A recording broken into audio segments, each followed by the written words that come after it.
天文台將喺下晝1點10分改發3號強風信號。天文台話，強烈熱帶風暴塔巴正移入廣東內陸，並逐步遠離香港。預料本港普遍風力會逐漸減弱，今日雨勢有時頗大。天文台高級科學主任蔡振榮講述最新嘅風暴消息。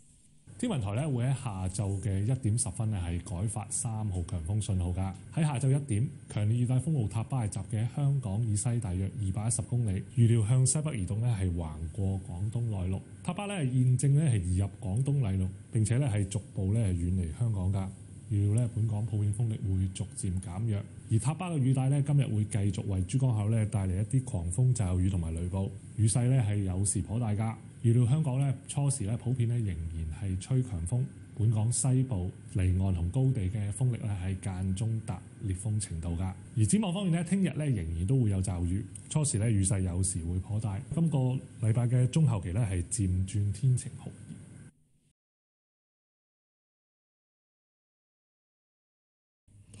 The observatory says it will replace the Typhoon 8 signal with a T3 at 1:10 in the afternoon.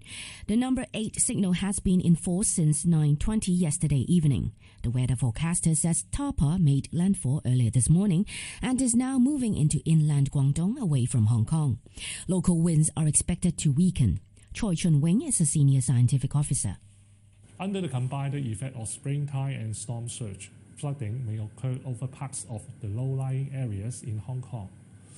A high water level of about 3 meters and 3.3 meters above chart datum was respectively recorded at Tai O and Jim Pei Chui, about 0.6 meter above normal. Members of the public should take necessary precautions. The Education Bureau has announced that all-day schools will be suspended today. This includes all secondary schools, primary schools, special schools, kindergartens and childcare centres.